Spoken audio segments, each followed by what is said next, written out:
Hello everybody. I guess if I'm going to start this, I should probably tell you where I'm at.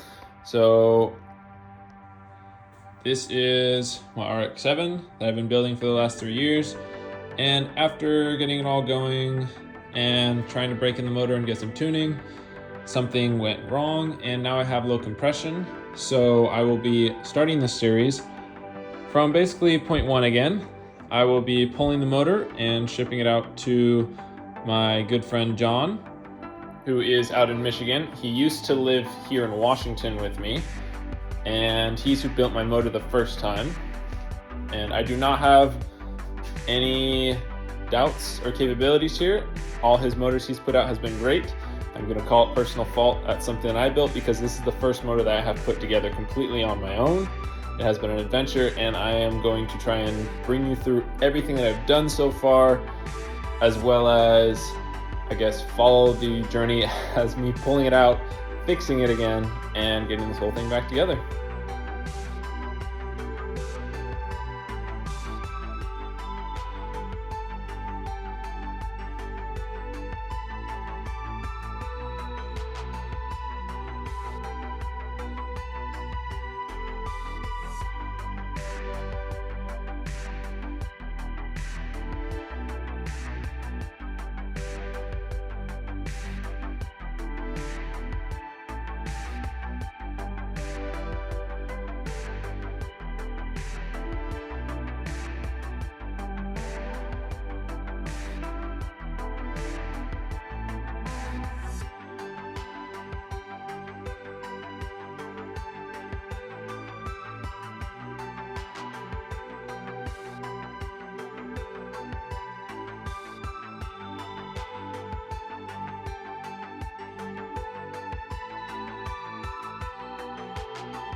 Okay, so we're up in the air now.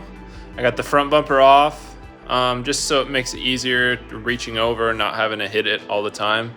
We're gonna have to start draining fluids because if I wanna pull the front water pump assembly off, I'm gonna need the coolant out. Wanna get the oil out in general just because that's gonna help make taking stuff apart easier. So we're up in the air now and we're gonna keep moving forward.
is no noticeable blowout, so I'm hoping that putting on this brand new gasket and gasket maker made it so it did have a leak out here before, but it looks like a pretty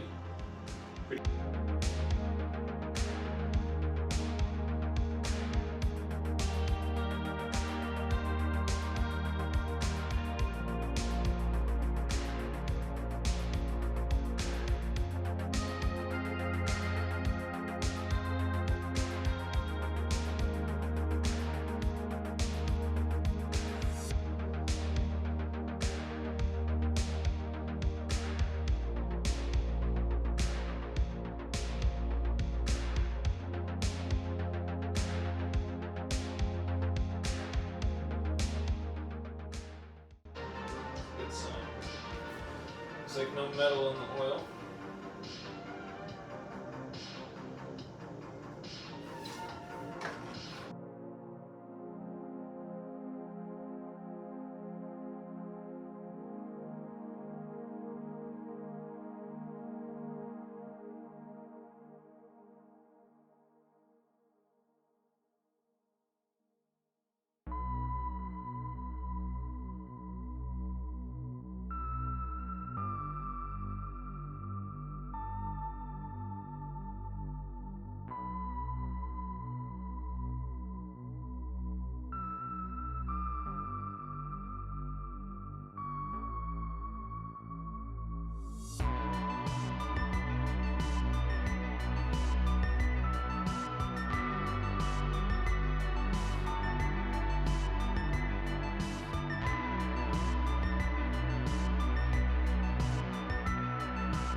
Fun little note time. This water pump setup is something I just kind of created myself. I wanted to use the standard radiator because I didn't want to come up with a new one. So I got the outlet here, the twin outlet that goes for the water passages, and I had this picked up. It's the only one I could find that was just simply just this cap fill point, and I got that, it was like from a Dodge Dakota or something like that. But it's perfect, nice fill cap point, decently high point in the system. And then with the bleeder kit, the top water level sits above the top of the radiator, so you can make sure it gets filled all the way. So that runs into here, and then coming up, I was actually able to use the OEM radiator hose to come up, and I just twisted it sideways, and it runs right into here to the electric water pump, which is just sat here. And then I got an elbow here, and this came with the electric water pump kit. I have my sensor in it and a plug for the other one. I had some issues with it leaking before, so I got it nice and sealed up now. No leaks. Then an elbow back in and right in, and she has been keeping her to a very, very nice 170 degrees with barely any fluctuation above that. That is my custom water pump setup.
More explanation time down here on the intercooler and how I set that up. I basically went and got a bunch of flat bar from the hardware store, and for my radiator I took these and I just bent them and drilled holes for the bottom pieces to sit on each side, and then the tops I just zip tied onto the posts here for the intercooler. The intercooler I did a little more rigid. It has a single crossbar, you can see right here, that I did all the way across so that the whole unit together of both of them was super rigid, and that just basically, again, bolts in underneath the subframe back behind this one. But all in all, this thing's rock solid, and with the radiator pressed up against it, sitting up in there, no flex between any of it. Never had any issues of stuff falling out, but it was a good use of just flat bar and some drills. Just an idea of, like, I've gone through this whole thing, I guess fabbing just random stuff to make it work, and I like the look of the up front mount intercooler. I think I prefer it over the V mount. I'm sure there's obvious benefits from the V mount, the way the airflow is. I just have always preferred this. And again, with the electric water pump, I've never had any issues with temperatures running high. So definitely like this setup and has worked well for me.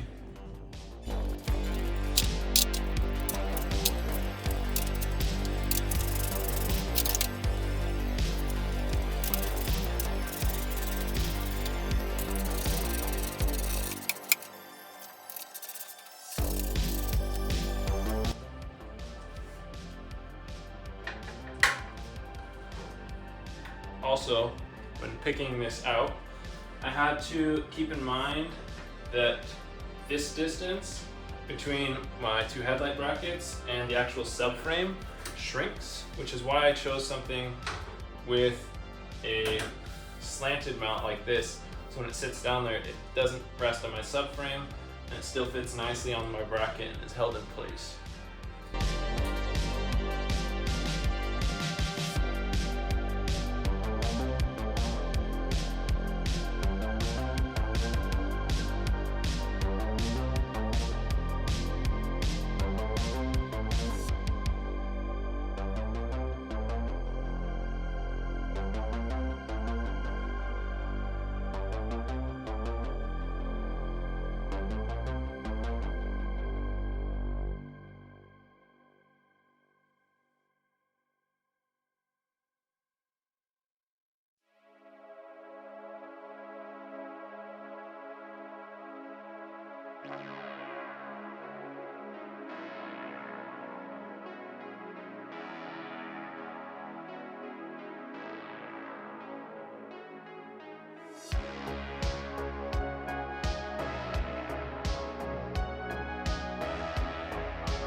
All right, so after struggling a bit, I realized that I thought the lock ring that comes on the pressure plate setup for the tranny system was removed when I removed the stock one and put in the RX7’s and whatnot extra stuff. But apparently, when I put it back together, I just went back and looked at some pictures, and it was right there that it still has the lock ring thing. So I'm gonna have to go in.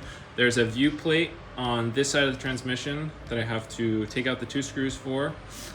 And once it's separated a little bit, I have to go in there and basically pull out that lock ring with a screwdriver. It's very, very tedious and not fun to do. I remember doing it the first time pulling this motor. Looks like I have to go in and do it again. So here we go.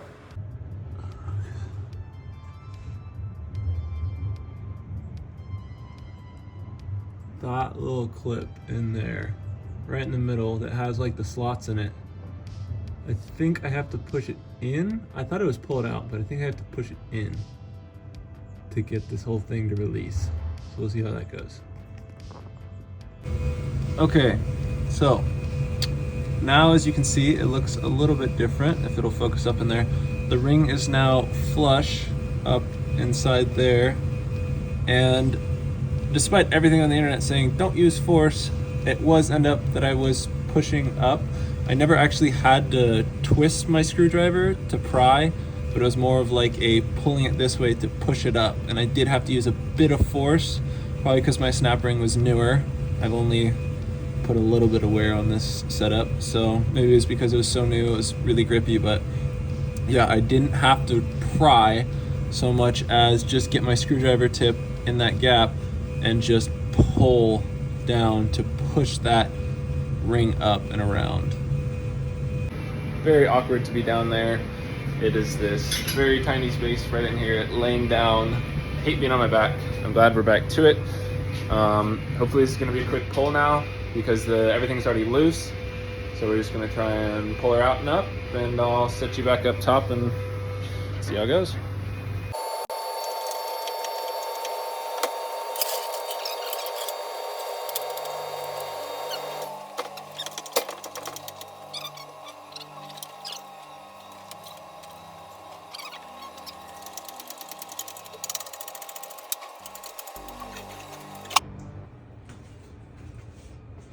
Ta-da!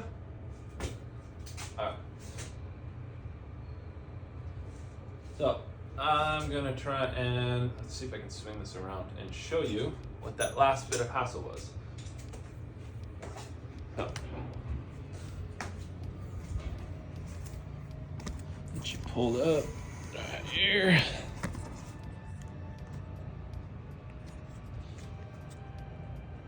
That last hassle point was this lock ring right here. So it pulls out and there's a inner ring right here that snaps on to the shaft on the transmission. Actually, not on the shaft of the transmission, on the throwout bearing. So pulling it outwards locks it in place, along with making it so this ring can come all the way out. As you can see, this is pretty new. This car's probably only got about, this motor probably only has about, I don't know, less than 500 miles. Pulling it again because it's got low compression, and we are gonna figure out what actually happened. But for now, we got it out, and that's about the majority of it. Gonna take off intakes, probably take off the rear end here. Well, just the last bit of down to the counterweight, which is in here. Probably leave the counterweight on, just get all the majority of the stuff off. Probably take off the oil filter housing here. Get the lower mani off. It's kind of cool, you can just see everything that's on here. I got my timing sensor, my full function engineering sensor. That was a nice upgrade. It actually made it a lot easier to get signal for Ryan to tune it. Which I think the issue before was the tune before I had Ryan might have already screwed some of my stuff up. It was also prior to having one of these. But full function, definitely quality stuff. I have their rail set up for my fuel system, and yeah, pretty quality stuff. But I am looking forward to what comes back. I might even take some peeks into the exhaust ports here and see if I can find anything as far as, I don't know, what insides might look like if I can see from there. But yeah, that about does it for the major stuff. Going back to the car, the plans are, now that I have everything out, the wiring harness is pretty much set to length, give or take. The goal is to clean up the engine bay a little more as far as like the wiring harness, because I had everything set to length, but I'm pretty disgusted with this setup. It was a full wire myself harness, so I'm gonna go back and organize it a little better. I did okay with the injector harness, the front set, but I'll probably wrap this with electrical tape to make it a little bit cleaner in general. But yeah, that's pretty much where I'm at here, and gonna set this thing down and take a peek.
All right, that'll about do it for today.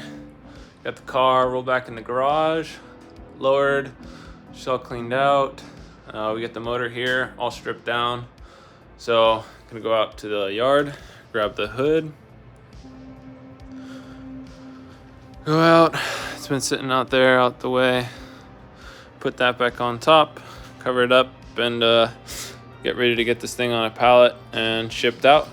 In the meantime, looks like I'll have some winter work to do in this engine bay. So yeah, hopefully do some more videos.